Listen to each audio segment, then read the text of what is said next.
Hai, selamat datang di channel Balente Belajar. Belajar mudah, cepat, dan tepat.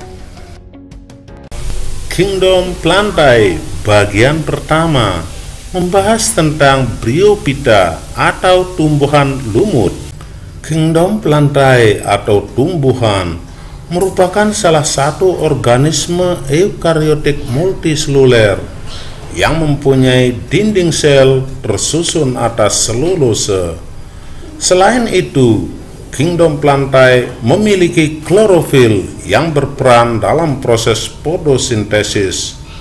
Dengan demikian, maka Kingdom Plantae atau tumbuhan dapat membuat makanan sendiri yang disebut dengan autotrof. Selain itu, tumbuhan atau Kingdom Plantae dapat menyimpan cadangan makanan dalam bentuk amilum atau fatty. Adapun klasifikasi Kingdom Plantae terdiri atas Bryophyta atau tumbuhan lumut, Pteridophyta atau tumbuhan paku, dan Spermatophyta atau tumbuhan berbiji. Tumbuhan lumut atau Bryophyta merupakan kumpulan tumbuhan kecil yang hidup di darat dan hidup di tempat yang lembab. Bryophyta atau tumbuhan lumut tidak mempunyai akar, batang, dan daun sejati, sehingga dapat dikatakan bahwa Bryophyta tidak mempunyai pembuluh pengangkut berupa xilem dan phloem. Tumbuhan lumut atau Bryophyta merupakan tumbuhan peralihan antara tumbuhan bertalus dengan tumbuhan berkormus. Selain itu, tumbuhan lumut mengalami suatu pergiliran keturunan. Ciri-ciri tumbuhan lumut dapat dijabarkan sebagai berikut. Tumbuhan lumut digolongkan ke dalam kelompok Talophyta dan Cormophyta. Talophyta yaitu tumbuhan yang tidak bisa dibedakan antara akar, batang, dan daun. Sedangkan Cormophyta yaitu suatu tumbuhan yang sudah dibedakan antara akar, batang, dan daun. Ciri yang kedua yaitu tumbuhan lumut merupakan tumbuhan peralihan antara tumbuhan yang masih berupa talus atau lembaran seperti lumut hati.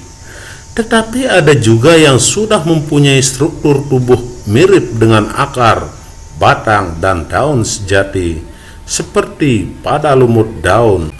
Ciri yang ketiga yaitu tumbuhan lumut merupakan tumbuhan pelopor atau vegetasi perintis karena tumbuh pada tempat yang tumbuhan lain tidak dapat tumbuh. Ciri yang keempat yaitu tumbuhan lumut dapat dikatakan berukuran makroskopis, yaitu sekitar 1 sampai dengan 2 cm, tetapi ada juga yang mencapai 40 cm. Kemudian ciri yang kelima yaitu tumbuhan lumut merupakan tumbuhan yang memiliki dua bentuk generasi, yaitu generasi gametofit dan generasi sporopit.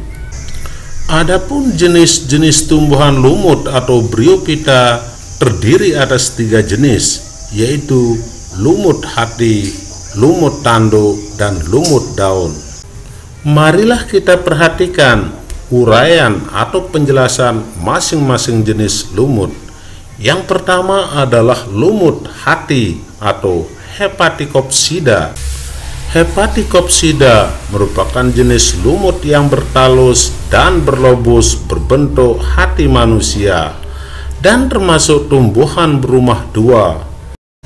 Reproduksi tumbuhan lumut Hepaticopsida dilakukan dengan cara aseksual, yaitu fragmentasi dan pembentukan spora. Sedangkan secara seksual terjadi melalui fertilisasi sperma dan ovum yang menghasilkan zigot. Struktur tubuh Hepaticopsida termasuk khas yang terdapat pada fase gametofit berupa mangkuk yang mengandung kumpulan lumut kecil. Struktur ini bisa lepas dan tersebar dalam air yang kemudian tumbuh menjadi tumbuhan baru. Contohnya adalah Marchantia polymorpha. Jenis lumut yang kedua adalah lumut tanduk atau Anthoceratopsida. Lumut tanduk pada fase gametofitnya mirip dengan lumut hati, sedangkan pada fase sporofitnya memiliki kapsul yang memanjang, tumbuh seperti tanduk dari gametofitnya. Contohnya yaitu Anthocerus laevis atau lumut tanduk. Jenis yang ketiga yaitu lumut daun atau Bryopsida. Lumut daun atau Bryopsida merupakan lumut sejati karena memiliki bentuk tubuh mirip dengan tumbuhan kecil yang mempunyai bagian akar, batang, dan daun. Hidupnya berkelompok dan membentuk hamparan seperti beludru. Contohnya Polytrichum dan Sphagnum. Manfaat tumbuhan lumut dapat digunakan sebagai obat kulit dan mata seperti spesies Sphagnum, sedangkan Marchantia dapat digunakan sebagai obat penyakit hati.